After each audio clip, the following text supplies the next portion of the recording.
प्रिय छात्र, स्वागत है आप सभी को एसके जीके जीएस क्लासेस में। आज हम लोग पढ़ेंगे जीव विज्ञान के 100 महत्वपूर्ण प्रश्न जो हमारे कई एग्जामों में ये सभी क्वेश्चन को कई बार रिपीट किए गए हैं। तो अगर आप हमारे चैनल पर नए होंगे तो एक सब्सक्राइब कर लीजिएगा ताकि इस प्रकार के क्वेश्चन की जानकारी हमेशा मिलते रहेंगे आपको इस चैनल के माध्यम से। तो अगर आप पहले से ये सभी क्वेश्चन को पढ़े होंगे तो आप अपना स्कोर हमें जरूर बताइएगा कि 100 क्वेश्चन में पहले से आपको कितना क्वेश्चन का आंसर पता था। जरूर हमें कमेंट में अपना स्कोर बताइएगा। तो आइए स्टार्ट करते हैं पहला प्रश्न से। मेढक के हृदय में कितने कक्ष होते हैं? तो मेढक के जो हृदय में 3 कक्ष होते हैं। तो B is the right answer इस क्वेश्चन का हो जाएगा। कहीं पे कक्ष लिखा रहेगा, कहीं पे चेंबर लिखा रहेगा, कहीं पे कोष्ठक लिखा रहेगा। इसे आप ध्यान रखिएगा। अगला प्रश्न है, निम्न में से कौन एक मीन है? तो फ्लाइंगिंग फिश जो होता है एक प्रकार का मीन होता है। तो सी इज द राइट आंसर इस क्वेश्चन का हो जाएगा। अगला प्रश्न है, संसार में किसकी जीव की संख्या सबसे अधिक है यानी सर्वाधिक है? तो इस क्वेश्चन का राइट आंसर हो जाएगा मछली का संख्या सबसे ज्यादा है। तो D is the right answer इस क्वेश्चन का हो जाएगा। अगला प्रश्न है, शीत रक्तीय प्राणी है। शीत रक्तीय प्राणी जो होता है ये मछली भी हो सकते हैं, छिपकली भी होते हैं और मेढक भी होते हैं। तो इस क्वेश्चन का राइट आंसर हो जाएगा ऑप्शन नंबर डी, ये सभी हैं। अगला प्रश्न है, निरीशंस प्राणी कौन सा है? तो इस क्वेश्चन का राइट आंसर हो जाएगा कछुआ होता है। तो ए इज द राइट आंसर इस क्वेश्चन का हो जाएगा। अगला प्रश्न है, सबसे विषैला सर्प यानी सबसे विषैला सांप कौन सा है? तो इस क्वेश्चन का राइट आंसर हो जाएगा करेत सांप। तो सी इज द राइट आंसर इस क्वेश्चन का हो जाएगा। अगला प्रश्न है, घोंसला बनाने वाला एकमात्र सांप कौन सा है? इस क्वेश्चन का राइट आंसर हो जाएगा किंग कोबरा। तो B is the right answer इस क्वेश्चन का हो जाएगा। अगला प्रश्न है, हाल ही में लुप्त हुआ जंतु कौन सा है? इस क्वेश्चन का राइट आंसर हो जाएगा डायनासोर। तो सी इज द राइट आंसर इस क्वेश्चन का हो जाएगा। अगला प्रश्न है, विषैली छिपकली कौन सा है? तो इस क्वेश्चन का राइट आंसर हो जाएगा हिलोडर्म जो है सबसे ज्यादा विषैली छिपकली है। तो सी इज द राइट आंसर इस क्वेश्चन का हो जाएगा। अगला प्रश्न है, कौन सा प्राणी सांपों से लड़ता है? तो इस क्वेश्चन का राइट आंसर हो जाएगा नेवला जो होता है वो सांपों से भी लड़ लेता है। तो ए इज द राइट आंसर इस क्वेश्चन का हो जाएगा। मुझे उम्मीद है दोस्तों आपको ये 10 क्वेश्चन बहुत ही अच्छे से समझ में आए होंगे। अगर अच्छे लग रहे होंगे तो हाँ, इस वीडियो को लाइक कर दीजिएगा ताकि एक मोटिवेट मिलती है और इस प्रकार के वीडियो बनाने के लिए। और चैनल पे नए होंगे तो एक सब्सक्राइब कर लीजिएगा, अपने दोस्तों को जरूर कीजिएगा और कंटिन्यू वॉच कर लीजिएगा ताकि ये क्वेश्चन को आप छोड़ ना सके, ताकि परीक्षा में आपको कोई असुविधा हो। तो आइए स्टार्ट करते हैं अगला प्रश्न से। समुद्री सर्प को कहा जाता है? तो समुद्री सर्प को जो है हाइड्रोफिश कहा जाता है। तो D is the right answer इस क्वेश्चन का हो जाएगा। अगला प्रश्न है, सर्प में मध्य कर्ण नहीं होता है, यह वे ध्वनि ग्रहण करते हैं। तो कहां से ग्रहण करते हैं? तो इस क्वेश्चन का राइट आंसर हो जाएगा त्वचा से ग्रहण करते हैं। तो सी इज द राइट आंसर इस क्वेश्चन का हो जाएगा। अगला प्रश्न है, पक्षियों के हड्डियों में क्या होता है? तो पक्षियों के हड्डी में जो है वातिल उपस्थित होता है। तो B is the right answer इस क्वेश्चन का हो जाएगा। अगला प्रश्न है, मधुमक्खी और कीड़ों किस वर्ग से संबंधित हैं? इस क्वेश्चन का राइट आंसर हो जाएगा कीट वर्ग से संबंधित हैं ये दोनों। तो ए इज द राइट आंसर इस क्वेश्चन का हो जाएगा। अगला प्रश्न है, मेढक में फर्टिलाइजेशन का प्रकृति होता है। तो इस क्वेश्चन का राइट आंसर हो जाएगा बाहम में होता है। तो ए इज द राइट आंसर इस क्वेश्चन का हो जाएगा। अगला प्रश्न है, टिड्डी क्या होता है? तो टिड्डी जो है एक प्रकार का कीट या कीड़ा होता है। तो B is the right answer इस क्वेश्चन का हो जाएगा। अगला प्रश्न है, रक्त में प्रतिस्पंदन पदार्थ कौन सा है? तो इस क्वेश्चन का राइट आंसर जो हो जाएगा हेपरिन होता है। तो ए इज द राइट आंसर इस क्वेश्चन का हो जाएगा। अगला प्रश्न है, निम्नलिखित में किस समूहों के जीवों का डूबने से हुई मृत्यु का पता लगाना में महत्व होता है? तो इस क्वेश्चन का राइट आंसर हो जाएगा डाइटम का सबसे ज्यादा प्रयोग किया जाता है और महत्तम माना जाता है। तो ए इज द राइट आंसर इस क्वेश्चन का हो जाएगा। अगला प्रश्न है, मेमथ पूर्वज है। तो किनका पूर्वज है मेमथ? इस क्वेश्चन का राइट आंसर हो जाएगा हाथी का पूर्वज है। तो B is the right answer इस क्वेश्चन का हो जाएगा। अगला प्रश्न है, फिरोमेन्स पाए जाते हैं। तो फिरोमेन्स जो है यह कीटों में पाया जाता है। तो ए इज द राइट आंसर इस क्वेश्चन का हो जाएगा। अगला प्रश्न है, भारत का सबसे बड़ा मछली कौन सा है? तो इस क्वेश्चन का राइट आंसर जो हो जाएगा व्हेल शार्क मछली सबसे बड़ा मछली है भारत का। तो ए इज द राइट आंसर इस क्वेश्चन का होगा। अगला प्रश्न है, निम्नलिखित में कौन कीट नहीं है, इन चारों में कौन सा कीट नहीं है? तो इस क्वेश्चन का राइट आंसर हो जाएगा मकड़ी जो है कीट में नहीं आता है, तो D is the right answer इस क्वेश्चन का होगा। अगला प्रश्न है, पांडा भी उसी कुल का है जिस कुल का क्या है? तो इस क्वेश्चन का राइट आंसर हो जाएगा भालू है। पांडा भी उसी कुल का आता है जिस कुल का भालू होता है, तो ए इज द राइट आंसर इस क्वेश्चन का होगा। अगला प्रश्न है, निम्नलिखित में कौन अंडे देते हैं और सीधे बच्चे नहीं देता है? तो इस क्वेश्चन का राइट आंसर हो जाएगा एकिडेना, तो ए इज द राइट आंसर इस क्वेश्चन का हो जाएगा। अगला प्रश्न है, अधिकांश कीट शोषण कैसे करती है? इस क्वेश्चन का राइट आंसर हो जाएगा वातक तंत्र से करता है, तो B is the right answer इस क्वेश्चन का हो जाएगा। अगला प्रश्न है, तालाब और कुएं में निम्नलिखित में से किस एक को छोड़ने से मच्छरों के नियंत्रण करने में मदद मिलता है? तो इस क्वेश्चन का राइट आंसर जो हो जाएगा गेबूसिया को छोड़ने से नियंत्रित किया जाता है, तो सी इज द राइट आंसर इस क्वेश्चन का हो जाएगा। अगला प्रश्न है, निम्नलिखित में कौन सा एक कपी नहीं है? तो इस क्वेश्चन का राइट आंसर हो जाएगा लंगूर जो होता है एक प्रकार का कपी नहीं होता है, तो सी इज द राइट आंसर इस क्वेश्चन का हो जाएगा। अगला प्रश्न है, निम्नलिखित में किस एक सर्प का भोज्य मुख्य रूप से अन्य सर्प है? इस क्वेश्चन का राइट आंसर जो हो जाएगा नागराज का है, तो B is the right answer इस क्वेश्चन का हो जाएगा। अगला प्रश्न है, भारतीय वन जीवन के संदर्भ में उड्डयन बलगुल निम्नलिखित में क्या है? तो इस क्वेश्चन का राइट आंसर हो जाएगा चमगादड़ है, तो ए इज द राइट आंसर इस क्वेश्चन का होगा। अगला प्रश्न है, निम्न में से किस में रक्त नहीं होता है किंतु शोषण करता है? तो इस क्वेश्चन का राइट आंसर हो जाएगा हाइड्रा का ये सभी क्रिया होता है, तो सी इज द राइट आंसर इस क्वेश्चन का हो जाएगा।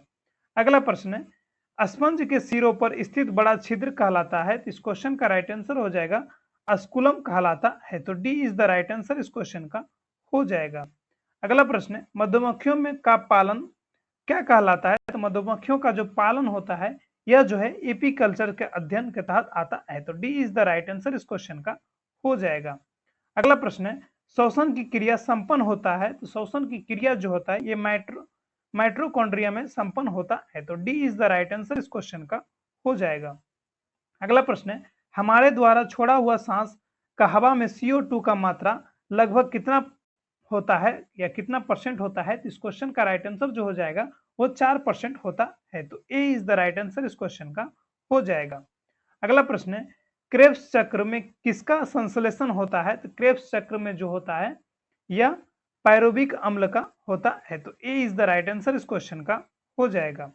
अगला प्रश्न है, अनाक्षित शोषण का अंतिम उत्पाद होता है? तो इस क्वेश्चन का राइट आंसर हो जाएगा लैक्टिक अम्ल, तो D is the right answer इस क्वेश्चन का हो जाएगा। अगला प्रश्न है, मनुष्य के शरीर में मुख्य नाइट्रोजनी अपशिष्ट सॉरी दोस्तों मुझे पढ़ने में थोड़ी असुविधा हुई, फिर से पढ़ेंगे। मनुष्य के शरीर में मुख्य नाइट्रोजनी अपशिष्ट कौन सा होता है? तो इस क्वेश्चन का राइट आंसर हो जाएगा यूरिया होता है, तो ए इज द राइट आंसर इस क्वेश्चन का हो जाएगा। अगला प्रश्न है, मानव शरीर में यूरिया का निर्माण कहाँ होता है?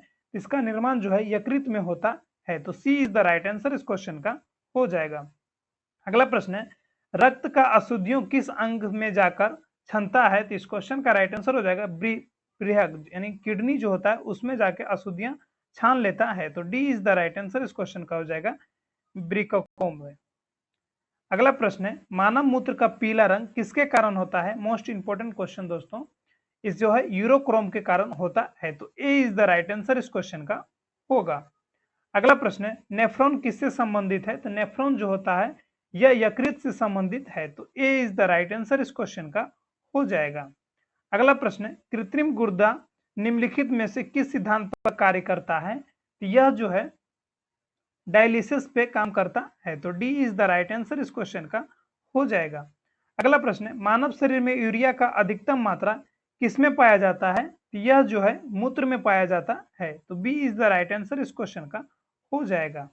अगला प्रश्न है, अपोहन का प्रयोग किस क्रिया के को पूरा करने के लिए होता है? तो इस क्वेश्चन का राइट आंसर हो जाएगा ब्रेकक क्रिया के लिए पूरा किया जाता है, यानी किडनी के लिए अपोहन का प्रयोग किया जाता है, तो B is the right answer इस क्वेश्चन का हो जाएगा। अगला प्रश्न है, निषेचन का क्रिया कहाँ होता है? तो निषेचन का क्रिया जो है यह अंडाविनी में होता है, तो सी इज द राइट आंसर इस क्वेश्चन का हो जाएगा। अगला प्रश्न है, गर्भाशय में शिशु का विकास की जानकारी हेतु किसका प्रयोग किया जाता है? तो इसमें जो है अल्ट्रासाउंड का प्रयोग किया जाता है। तो D is the right answer इस क्वेश्चन का होगा। अगला प्रश्न है, स्त्रियों के नसबंदी को क्या कहते हैं? तो स्त्रियों के नसबंदी को जो है ये ट्यूबिकोटोमी कहते हैं। तो सी इज द राइट आंसर इस क्वेश्चन का हो जाएगा। अगला प्रश्न है, भ्रूण के विकास के लिए निम्नलिखित में किस यंग के द्वारा खाद्य की पूर्ति किया जाता है? तो इस क्वेश्चन का राइट आंसर हो जाएगा बीजाडंसन के द्वारा इसका पूर्ति किया जाता है। तो D is the right answer इस क्वेश्चन का हो जाएगा। अगला प्रश्न है, पुरुषों के नसबंदी को क्या कहते हैं? तो पुरुषों के नसबंदी को जो है बेक्सोटोमी कहते हैं। तो ए इज द राइट आंसर इस क्वेश्चन का हो जाएगा बेक्सोटोमी। अगला प्रश्न है, निम्नलिखित में कौन एक ग्रंथि नहीं है? तो इस क्वेश्चन का राइट आंसर हो जाएगा जठर जो है एक प्रकार का रस है जो हमारे आमाशय में पाया जाता है। यह जो है एक प्रकार का ग्रंथि नहीं। इज द राइट आंसर इस क्वेश्चन का हो जाएगा जठर रस। अगला प्रश्न है, आरएच फैक्टर का नाम किससे संबंधित है? तो यह जो है बंदर से संबंधित है। तो D is the right answer इस क्वेश्चन का होगा। अगला प्रश्न है, मस्तिष्क के किस भाग में भूख लगने एवं भोजन की दृष्टि का अनुभव कराने के लिए के केंद्र स्थित होते हैं? तो इस क्वेश्चन का राइट आंसर हो जाएगा हाइपोथैलेमस में स्थित होते हैं। तो B is the right answer इस क्वेश्चन का हो जाएगा। अगला प्रश्न है, मानव मस्तिष्क में बुद्धि के केंद्र को क्या कहते हैं? इसको जो है सेरिब्रम कहते हैं। तो सी इज द राइट आंसर इस क्वेश्चन का हो जाएगा। अगला प्रश्न है, सेरिब्रम किससे संबंधित होता है? तो सेरिब्रम जो होता है यह मस्तिष्क से संबंधित होता है। तो D is the right answer इस क्वेश्चन का होगा। अगला प्रश्न है, मनुष्य के मस्तिष्क का सबसे बड़ा भाग कौन सा है? तो इस क्वेश्चन का राइट आंसर हो जाएगा प्रमस्तिष्क होता है। तो सी इज द राइट आंसर इस क्वेश्चन का हो जाएगा। अगला प्रश्न है, मानव शरीर के किस कोशिकाओं में सबसे कम परियोजना शक्ति होता है? यानी पुनर्जीवन या फिर रिप्रोडक्शन जो इसको हम लोग कहते हैं, किसमें सबसे ज्यादा कम होता है? तो इस क्वेश्चन का राइट आंसर हो जाएगा मस्तिष्क कोशिका में कम होता है। तो ए इज द राइट आंसर इस क्वेश्चन का हो जाएगा। अगला प्रश्न है, रक्त समूह के खोजकर्ता कौन है? तो रक्त समूह के जो खोजकर्ता है वो लेडिस्टिनर हैं। तो ए इज द राइट आंसर इस क्वेश्चन का होगा।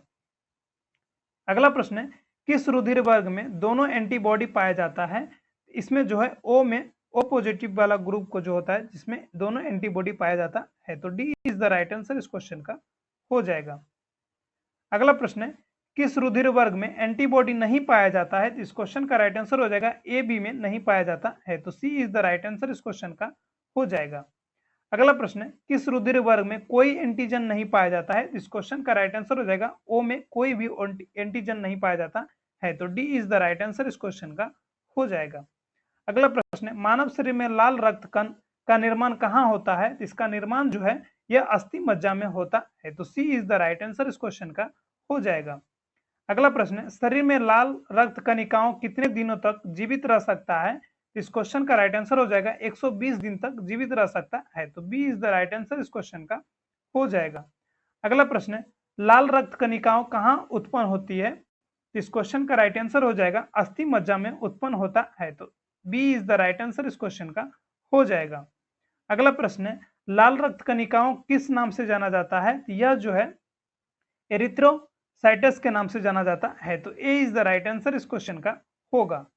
अगला प्रश्न है, जब कोई बाहरी पदार्थ मानव रुधिर प्रणाली में प्रविष्ट होता है तो प्रतिक्रिया कौन प्रारंभ करता है? तो इस क्वेश्चन का राइट आंसर हो जाएगा WBC इससे लड़ता है। तो B is the right answer इस क्वेश्चन का होगा। अगला प्रश्न है, उच्च उत्तरांश पर मानव शरीर में आरबीसी क्या होता है? इसका जो आकार है यह जो है आरबीसी की संख्या बढ़ने लगता है। तो D is the right answer इस क्वेश्चन का हो जाएगा। अगला प्रश्न है, लाल रक्त कणिकाओं का शमशान कहलाता है? तो इस क्वेश्चन का राइट आंसर हो जाएगा फ्लिया को कहा जाता है। तो B is the right answer इस क्वेश्चन का हो जाएगा। अगला प्रश्न है, एंटीबॉडी का मुख्य कार्य किसके विरुद्ध होता है? तो यह जो है संक्रमण के विरुद्ध होता है। तो B is the right answer इस क्वेश्चन का होगा। अगला प्रश्न है, हार्वर्ड का मानना था किस छात्रों को पढ़ने के लिए ज्ञात के अज्ञात की ओर चलना चाहिए? तो B is the right answer इस क्वेश्चन का होगा। अगला प्रश्न है, छात्रों के अभिव्यंजना शक्ति और शैली के जांच के लिए आप कौन सा उपाय अपनाएंगे? तो इस क्वेश्चन का राइट आंसर हो जाएगा उनके प्रश्न देकर उनका उत्तर लिखने को कहेंगे। तो सी इज द राइट आंसर इस क्वेश्चन का हो जाएगा। उनको प्रश्न देकर उनका उत्तर लिखने को कहेंगे। अगला प्रश्न है, अस्थनि के हृदय में कितने कोष्ठक होते हैं? तो इस क्वेश्चन का राइट आंसर हो जाएगा 4 कोष्ठक होते हैं। तो सी इज द राइट आंसर, इस क्वेश्चन का हो जाएगा 4। अगला प्रश्न है, हेल सॉरी व्हेल के हृदय में कितने चेंबर होते हैं? तो इस क्वेश्चन का राइट आंसर हो जाएगा 4 चेंबर होते हैं। जो व्हेल मछली होते हैं, जो व्हेल मछली होते हैं उसमें 4 चेंबर यानी 4 हृदय के चेंबर होते हैं। तो सी इज द राइट आंसर, इस क्वेश्चन का हो जाएगा। कहीं पे चेंबर होगा, कहीं पे कोष्ठक होगा, कहीं पे कक्ष होगा, तो इसे ध्यान रखिएगा। अगला प्रश्न है, सबसे विशाल जीवित स्तनधारी कौन सा है? तो इस क्वेश्चन का राइट आंसर हो जाएगा नीली व्हेल मछली है। तो सी इज द राइट आंसर, इस क्वेश्चन का हो जाएगा। अगला प्रश्न है, लक्ष्य निर्धारण हेतु रडार तंत्र किसमें पाया जाता है? तो इस क्वेश्चन का राइट आंसर जो हो जाएगा चमगादड़ में पाया जाता है। तो D is the right answer, इस क्वेश्चन का होगा। अगला प्रश्न है, मनुष्य ने सर्वप्रथम किस जंतु को पालतू बनाया था? तो इस क्वेश्चन का राइट आंसर हो जाएगा कुत्ता को पालतू बनाया था। तो ए इज द राइट आंसर, इस क्वेश्चन का हो जाएगा। हालांकि ये हिस्ट्री का भी क्वेश्चन हो सकता है। अगला प्रश्न है, अंडा देने वाला स्तनधारी क्या है? तो इस क्वेश्चन का राइट आंसर हो जाएगा फिलेटिपस है। तो D is the right answer, इस क्वेश्चन का होगा। अगला प्रश्न है, सबसे बड़े आंखों किस स्तनधारी प्राणी का होता है? तो इस क्वेश्चन का राइट आंसर हो जाएगा हिरन का होता है। तो B is the right answer, इस क्वेश्चन का हो जाएगा। अगला प्रश्न है, निम्नलिखित में नियतापी प्राणी कौन सा है? तो इस क्वेश्चन का राइट आंसर हो जाएगा चमगादड़ ही है। तो सी इज द राइट आंसर, इस क्वेश्चन का हो जाएगा। अगला प्रश्न है, वह स्तनधारी जो खतरे के संकेत के समय गेंद के समान हो सकता है? तो इस क्वेश्चन का राइट आंसर हो जाएगा कंटक चूहा हो सकता है। तो सी इज द राइट आंसर, इस क्वेश्चन का होगा। अगला प्रश्न है, केंद्रक विहीन लाल रुधिर राणु किसमें होता है? तो इस क्वेश्चन का राइट आंसर हो जाएगा अस्तनी में होता है। तो B is the right answer, इस क्वेश्चन का हो जाएगा। अगला प्रश्न है, बिल्ली के आंखों रात में क्यों चमकता है? तो इसमें जो है टेपिटम लूसिडम के कारण यह चमकता है। तो D is the right answer, इस क्वेश्चन का हो जाएगा। अगला प्रश्न है, मानव का जैविक नाम क्या है? तो मानव का जो जैविक नाम होता है वह हेपोसेपियंस होता है। तो B is the right answer, इस क्वेश्चन का होगा। अगला प्रश्न है, निम्नलिखित में कौन सा प्राणी स्तनधारी नहीं है? तो इन चारों में कौन है? तो इस क्वेश्चन का राइट आंसर हो जाएगा मछली नहीं होता है। तो ए इज द राइट आंसर, इस क्वेश्चन का हो जाएगा। अगला प्रश्न है, स्तनधारी वर्ग का विशिष्ट लक्षण क्या है? इस क्वेश्चन का राइट आंसर हो जाएगा स्तन ग्रंथियों का होना विशिष्ट लक्षण होता है। तो ए इज द राइट आंसर, इस क्वेश्चन का हो जाएगा। अगला प्रश्न है, उल्टा उड़ता उड़ान भरने वाला पक्षी का नाम क्या है? तो इस क्वेश्चन का राइट आंसर हो जाएगा हमिंग बर्ड जो होता है यह उल्टा उड़ान भरने वाला पक्षी है। तो D is the right answer, इस क्वेश्चन का हो जाएगा। अगला प्रश्न है, सबसे बड़ा उड़ने में असमर्थ पक्षी जो सबसे तेज गति में दौड़ सकता है वह कौन सा है? तो इस क्वेश्चन का राइट आंसर हो जाएगा ऑस्ट्रिच पक्षी है। तो सी इज द राइट आंसर, इस क्वेश्चन का हो जाएगा। अगला प्रश्न है, नेचुरल सिलेक्शन का सिद्धांत किसने बनाया था? तो इसका सिद्धांत जो है डार्विन के द्वारा बनाया गया था। तो सी इज द राइट आंसर, इस क्वेश्चन का हो जाएगा। अगला प्रश्न है, मधुमेह के उपचार हेतु प्रयुक्त हार्मोन इंसुलिन का आविष्कार किया था? तो किसने किया था? तो इस क्वेश्चन का राइट आंसर हो जाएगा स्वेडन एवं स्वान के द्वारा किया गया था। तो सी इज द राइट आंसर, इस क्वेश्चन का हो जाएगा। अगला प्रश्न है, निम्नलिखित में से वह वैज्ञानिक कौन है जिसने पहली बार रुधिर परिसंचरण का व्याख्या कौन किया था? तो इस क्वेश्चन का राइट आंसर जो हो जाएगा हार्वे के द्वारा किया गया था। थोड़े से क्वेश्चन में मिस्टेक हुए दोस्तों, आप इसे एक क्वेश्चन को इग्नोर कर दीजिएगा। तो ए इज द राइट आंसर, हालांकि इस क्वेश्चन का हो जाएगा। अगला प्रश्न है, निम्नलिखित में कौन सा व्याधि आनुवंशिक है? तो इस क्वेश्चन का राइट आंसर हो जाएगा हेमोफिलेरिया यह है। तो ए इज द राइट आंसर, इस क्वेश्चन का हो जाएगा। अगला प्रश्न है, तितली के आंखों रात में क्यों चमकता है? तो इस क्वेश्चन का राइट आंसर हो जाएगा टेपिटम्स या लूसिडम के कारण ही चमकता है। तो B is the right answer, इस क्वेश्चन का हो जाएगा। अगला प्रश्न है, अमृतत्व का गुण पाया जाता है? तो अमृतत्व का गुण जो होता है वो हाइड्रा में पाया जाता है। तो सी इज द राइट आंसर, इस क्वेश्चन का हो जाएगा। अगला प्रश्न है, हाइड्रा का प्रचलन अंग कौन सा है? तो इस क्वेश्चन का राइट आंसर जो हो जाएगा टेंटेकल्स होता है। तो सी इज द राइट आंसर, इस क्वेश्चन का होगा। अगला प्रश्न है, पाबोक्रिस्टस किसका वैज्ञानिक नाम है? इस क्वेश्चन का राइट आंसर हो जाएगा मोर का वैज्ञानिक नाम है। तो B is the right answer, इस क्वेश्चन का हो जाएगा। अगला प्रश्न है, वह पक्षी जो अपने शत्रु से बचाव के लिए अपना सिर रेत में अंदर कर लेता है, कौन सा पक्षी है? तो इस क्वेश्चन का राइट आंसर हो जाएगा शुतुरमुर्ग पक्षी है। तो सी इज द राइट आंसर इस क्वेश्चन का हो जाएगा। अगला प्रश्न है, डॉल्फिन वर्गीकृत किए जाते हैं, तो डॉल्फिन जो होते हैं यह स्तनियों से वर्गीकृत किया जाता है। तो B is the right answer इस क्वेश्चन का होगा। अगला प्रश्न है, निम्न में से किस जंतु में अश्रु ग्रंथि नहीं होता है? तो इस क्वेश्चन का राइट आंसर हो जाएगा घड़ियाल में नहीं होता है। तो D is the right answer इस क्वेश्चन का हो जाएगा। अगला प्रश्न है, सबसे विषैला मछली कौन सा है? इस क्वेश्चन का राइट आंसर हो जाएगा पाषाण मछली जो होता है सबसे विषैला मछली होता है। तो ए इज द राइट आंसर इस क्वेश्चन का हो जाएगा। अगला प्रश्न है, सौर ऊर्जा किससे प्राप्त होता है? तो सौर ऊर्जा जो होता है यह सूर्य से प्राप्त होता है। तो ए इज द राइट आंसर इस क्वेश्चन का होगा। अगला और लास्ट प्रश्न है, पौधे के आंतरिक संरचना का अध्ययन क्या कहलाता है? इसका जो अध्ययन है यह शारीरिकी कहलाता है। तो सी इज द राइट आंसर इस क्वेश्चन का हो जाएगा। मुझे उम्मीद है दोस्तों आपको यह 100 क्वेश्चन बहुत ही अच्छे से समझ में आए होंगे। आपके लिए हमने यह 100 क्वेश्चन बनाने के लिए बहुत ही ज्यादा मेहनत करनी पड़ती है। तो अगर आप हमारे चैनल पर नए होंगे तो एक सब्सक्राइब कर लीजिएगा, अपने दोस्तों को जरूर शेयर कीजिएगा ताकि वो लोग भी पढ़ सके इस चैनल के माध्यम से। तो मिलते हैं अगले क्लास में, तब तक के लिए जय हिंद जय भारत।